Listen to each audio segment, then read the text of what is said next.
نحمده ونصلي على رسول الكريم أما بعد أعوذ بالله من الشيطان الرجيم بسم الله الرحمن الرحيم أولم يهد للذين يرثون الأرض من بعد أهلها أن لو نشاء أصبناهم بذنوبهم ونتبع على قلوبهم فهم لا يسمعون تلك القرآن نقص عليك من أنبائها ولقد جاءتهم رسلهم بالبينات فما كانوا ليؤمنوا بما كذبوا من قبل كذلك يطبع الله على قلوب الكافرين وما وجدنا لأكثرهم من عهد وإن وجدنا أكثرهم لفاسقين ثم بعثنا من بعدهم موسى بآياتنا إلى فرعون وملئه فظلموا بها فانظر كيف كان عاقبة المفسدين وقال موسى يا فرعون إني رسول من رب العالمين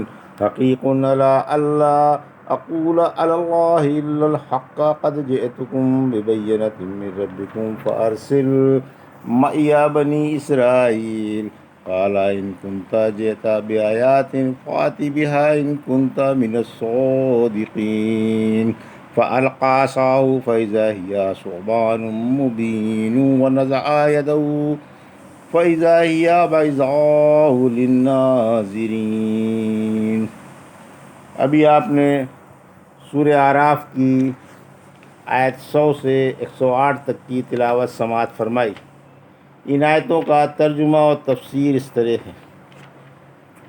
اولم یہدی للذین یرثون الارض من بعد اہلہا ان لو نشاء اصبناہم بذنوبہم ونتبع علی قلوبہم فہم لا یسمعون۔ آیت 100 ترجمہ: کیا ان واقعات نے گزشتہ لوگوں کے بعد موجود رہنے والوں کو یہ بات نہیں بتائی کہ اگر ہم چاہیں تو گناہوں کی وجہ سے انہیں بھی برباد کر دیں اور ان کے دلوں پر بھی مہر لگا دیں کہ یہ سنے ہی نہیں؟ یہ تھا ترجمہ سورہ اعراف کی آیت 100 کا تفسیر۔ ہم نافرمانوں کو غارت کر کے ان کی جگہ دوسری قوم لے آتے ہیں۔ کیا پہلی قوم کے عبرتناک حشر سے موجودہ قوم کے لیے یہ بات ظاہر نہیں ہوئی کہ اگر ہم چاہیں تو گناہوں کی وجہ سے انہیں بھی برباد کر دیں؟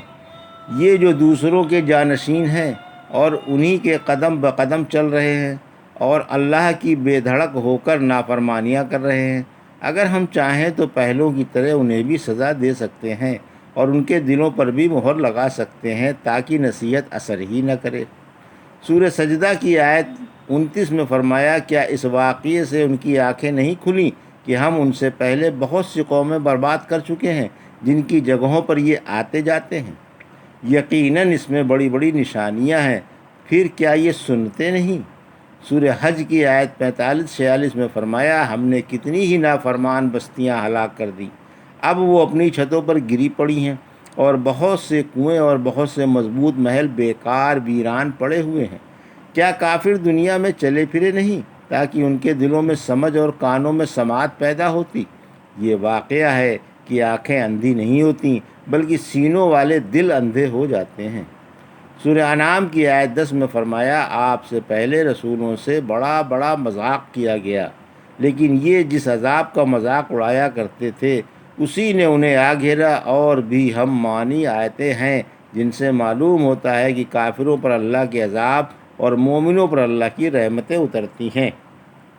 تلک القرآن نقص علیک من انبائها ولقد جاءتهم رسلهم بالبینات فما كانوا ليؤمنوا بما كذبوا من قبل كذلك يطبع الله على قلوب الكافرين۔ آیت 101 وما وجدنا لأكثرهم من عهد وإن وجدنا أكثرهم لفاسقين۔ آیت 102 ترجمہ: ہم آپ سے ان بستیوں کی کچھ خبریں بیان کر رہے ہیں، بلا شبہ ان کے پاس ان کے پیغمبر معجزے لے کر آئے تھے، پھر وہ پہلے جو بات جھوٹی بتا چکے تھے اسے ماننے والے نہ تھے۔ اللہ اسی طرح کافروں کے دل بند کر دیتا ہے، اور ہم نے اکثر لوگوں کو عہد کا پابند نہیں دیکھا اور انہیں بے حکم ہی پایا۔ یہ تھا ترجمہ۔ اب تفسیر۔ آیت 101 رحمت عالم صلی اللہ علیہ وسلم کو تسکین و تشفی۔ چند انبیاء کے واقعات بیان کرنے کے بعد اور اس بیان کے بعد کہ اللہ کافروں کو تباہ کر دیتا ہے، مومنوں کو بچا لیتا ہے اور لوگوں پر اس وقت عذاب بھیجتا ہے جب ان کے پاس انبیاء معجزات لے کر آ جاتے ہیں اور لوگ نبیوں کو جھٹلاتے ہیں۔ اللہ ہمارے محبوب نبی سے خطاب فرما رہا ہے کہ اے محمد صلی اللہ علیہ وسلم، ہم نے آپ کو ان تباہ شدہ بستیوں کے کچھ واقعات بتا دیے، ان کے پاس بھی ان کے رسول معجزے اور اپنی صداقت کے دلائل لے کر آئے تھے۔ سورہ اسرا کی آیت 15 سے 15 میں فرمایا، ہم کسی پر عذاب نہیں بھیجتے جب تک رسول نہ بھیج دیں۔ آیت 102، اکثر لوگ بدعہد ہوتے ہیں، یعنی اکثر لوگ بدعہد و نافرمان ہوتے ہیں۔ عہد سے عہد الست مراد ہے، یعنی توحید کا عہد جس پر ہر بچہ پیدا ہوتا ہے۔ سورہ اعراف کی آیت 172 میں فرمایا، جب اللہ نے آدم کی پشت سے ان کی اولاد نکالی اور ان سے اپنے رب ہونے کا اقرار کرایا تو سب نے جواب دیا کہ واقعی تو ہمارا رب ہے، ہم اس پر گواہ ہیں۔ کافروں نے اسی عہد کو پس پشت ڈال دیا اور بلا کسی دلیل عقلی یا شرعی کے غیر اللہ کو پوجنے لگے، حالانکہ فطرت سلیمہ شرک سے متنفر ہے اور اول سے آخر تک انبیاء کرام شرک سے روکتے رہے۔ ایک حدیث قدسی میں ہے، حق تعالیٰ فرماتا ہے، میں نے اپنے بندوں کو توحید پر پیدا کیا ہے، پھر شیطان ان کے پاس آ کر انہیں ان کے دین سے ہٹا دیتا ہے اور ان پر میری حلال کی ہوئی چیزیں حرام کر دیتا ہے۔ رحمت عالم صلی اللہ علیہ وسلم نے فرمایا، ہر بچہ فطرت پر پیدا ہوتا ہے، پھر اس کے ماں باپ اسے یہودی اور عیسائی اور مشرک بنا دیتے ہیں۔ ثم بعثنا من بعدهم موسیٰ بآیاتنا الی فرعون وملئہ فظلموا بها فانظر کیف کان عاقبۃ المفسدین۔ آیت 103، ترجمہ، پھر ان کے بعد ہم نے موسیٰ کو اپنے معجزے دے کر فرعون کے اور اس کے درباریوں کے پاس بھیجا، لیکن انہوں نے بھی معجزے نہیں مانے۔ آپ دیکھ لیں کہ ان شرارت پسندوں کا انجام کیا ہوا۔ فرعون کی تباہی بھی نافرمانی کا سبب تھی۔ تفسیر آیت 103 کی، یعنی ہم نے مذکورہ بالا انبیاء کے بعد فرعون کے اور اس کے درباریوں کے پاس موسیٰ علیہ السلام کو اپنے روشن دلائل دے کر بھیجا۔ یہاں فرعون سے فرعون موسیٰ مراد ہیں، ورنہ مصر کے ہر بادشاہ کو فرعون کہا جاتا ہے۔ فرمایا کہ قوموں کے دستور کے مطابق انہوں نے بھی کلیم اللہ کو جھٹلایا اور انہیں دشمنی اور مخالفت سے نہیں مانا۔ چنانچہ دوسری جگہ فرمایا، سورہ نمل کی آیت 14 میں، یہ ظلم و تکبر سے معجزوں کا انکار کر بیٹھے حالانکہ ان کے دلوں میں ان کا یقین تھا۔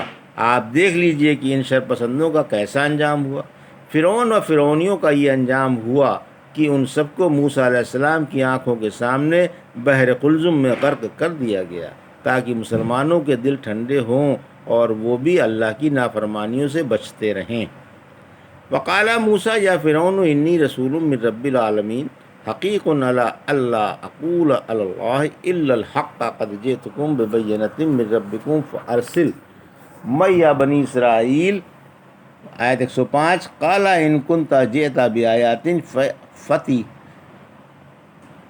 بہا ان کنت من الصادقین۔ آیت 106، ترجمہ، موسیٰ علیہ السلام نے کہا، اے فرعون، میں اللہ رب العالمین کی طرف سے پیغمبر بنا کر بھیجا گیا ہوں، مجھے یہی لائق ہے کہ سچ کے سوا اللہ کی طرف کوئی اور بات منسوب نہ کرو۔ میں تم لوگوں کے پاس تمہارے رب کے پاس سے ایک بڑا معجزہ بھی لایا ہوں، لہٰذا اسرائیلیوں کو میرے ساتھ بھیج دو۔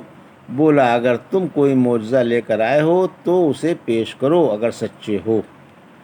موسیٰ علیہ السلام کا فرعون کے سامنے اعلان رسالت۔ آیت 104 کی تفسیر۔ کلیم و فرعون کی دو بدو گفتگو کا بیان ہے کہ کلیم اللہ نے فرعون کو لاجواب کر دیا اور اسے اور اس کی قوم کو صاف صاف معجزے دکھائے اور فرمایا کہ مجھے اس اللہ نے رسول بنا کر بھیجا ہے جو کائنات کی ہر چیز کا خالق و مربی ہے اور بادشاہ ہے۔